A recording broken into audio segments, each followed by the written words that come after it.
Saudara yang terkasih, kalau kita dilihat di sini ya, judul perikopnya adalah terima kasih atas pemberian jemaat. Rasul Paulus adalah seorang yang melayani Tuhan, tapi dia tidak digaji. Dia tidak digaji oleh gereja, dia tidak digaji oleh lembaga apapun, tetapi dia hidup oleh iman, percaya kepada Tuhan.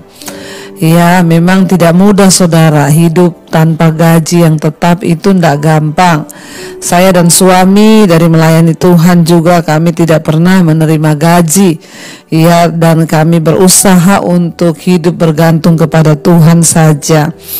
Rasul Paulus berkata, aku sangat bersuka cita dalam Tuhan bahwa akhirnya pikiranmu dan perasaanmu bertumbuh kembali untuk aku. Memang selalu ada perhatianmu, tetapi tidak ada kesempatan bagimu. Ya, dia berkata bahwa jemaat di Filipi itu membuat Rasul Paulus bersuka cita. Kenapa? Karena mereka selalu mengingat Rasul Paulus dan mereka selalu membantu dia. Ya, ada perhatian, walaupun memang kesempatan seringkali untuk berjumpa itu sulit. Ayat yang ke-11 kalau kita lihat, dia berkata, kukatakan ini bukanlah karena kekurangan, sebab aku telah belajar mencukupkan diri dalam segala keadaan. Rasul Paulus berkata, dia mengucapkan terima kasih kepada, dia menulis surat kepada jemaat di Filipi tentang atas mereka punya perhatian, dan dia berkata, saya menuliskan ini bukan karena saya berkekurangan. Dia tidak mau saudara jemaat di Filipi berpikir, wah ini pasti Rasul Paulus nulis gini supaya kita ngasih dia karena dia kekurangan. Seorang hamba Tuhan harus hidup bergantung pada Tuhan dan menyerahkan seluruhnya kepada Tuhan, tidak boleh meminta-minta. Tetapi sebagai jemaat pun kita harus mendukung hamba-hamba Tuhan yang memang melayani untuk menopang pekerjaan Tuhan, supaya mereka juga tidak berkekurangan.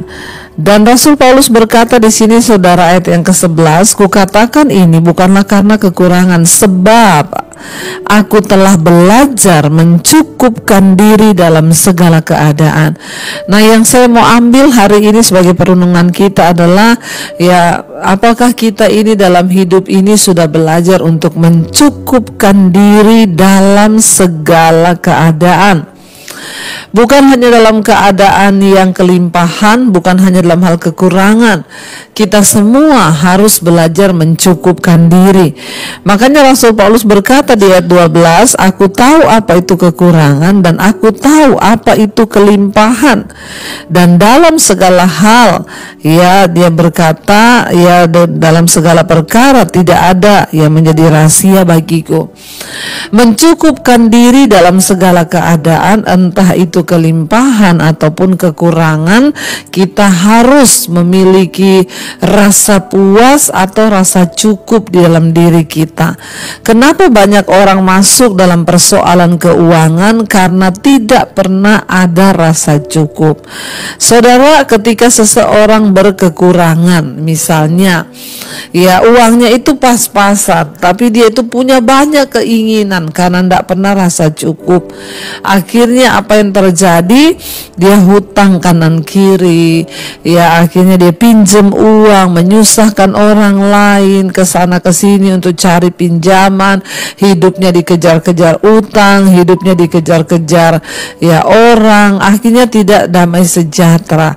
Sebenarnya kalau kita belajar mencukupkan diri, bisa Bapak Ibu kita sebagai orang percaya harus benar-benar menata kehidupan kita, keuangan kita dan segala sesuatu supaya kita punya rasa cukup. Rasul Paulus bilang, sebab aku telah belajar mencukupkan diri dalam segala hal. Bukan hanya dalam hal kekurangan orang harus punya rasa cukup, tapi di saat dia juga berkelimpahan, maka dia harus memiliki rasa cukup.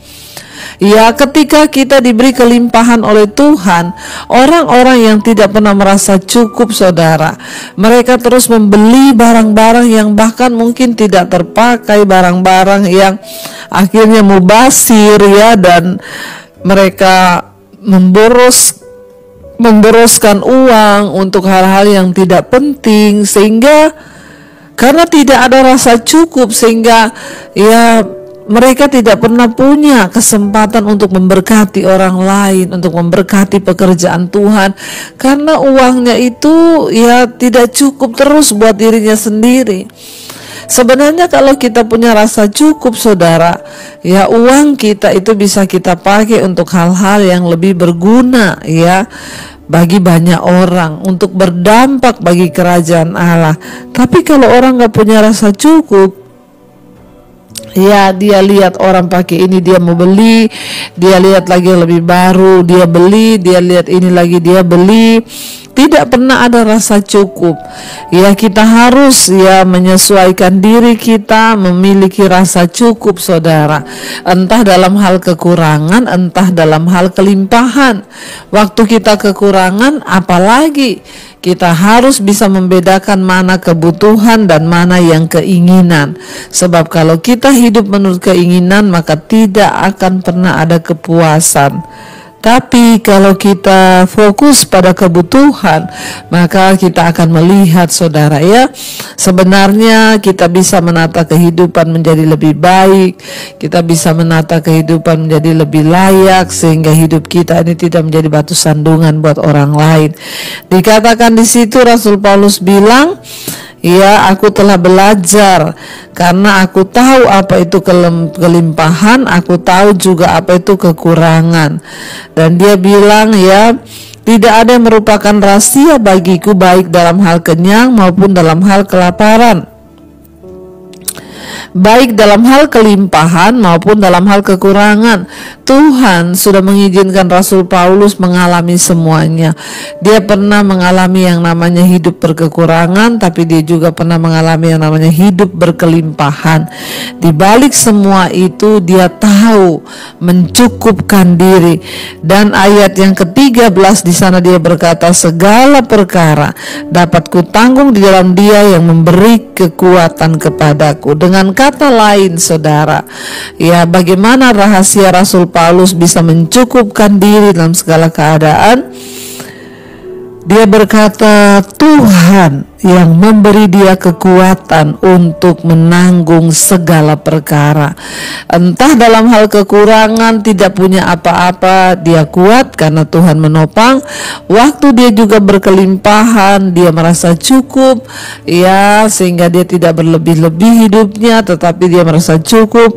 Dan dia berkata itu juga Tuhan yang memberikan dia kekuatan. Saudara, ya, kekuatan kita itu hanya ada dari Tuhan. Kekuatan kita itu hanya kita dapatkan dari Tuhan. Marilah kita mau sungguh-sungguh percaya bahwa Dia Allah yang memegang kendali atas hidup kita.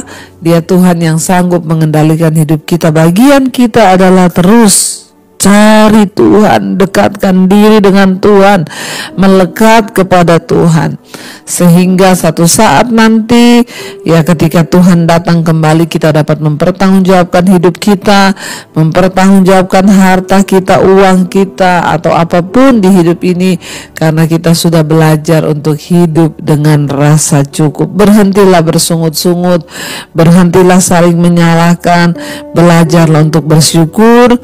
Ya, berapapun yang kau miliki hari ini itu adalah anugerah Tuhan.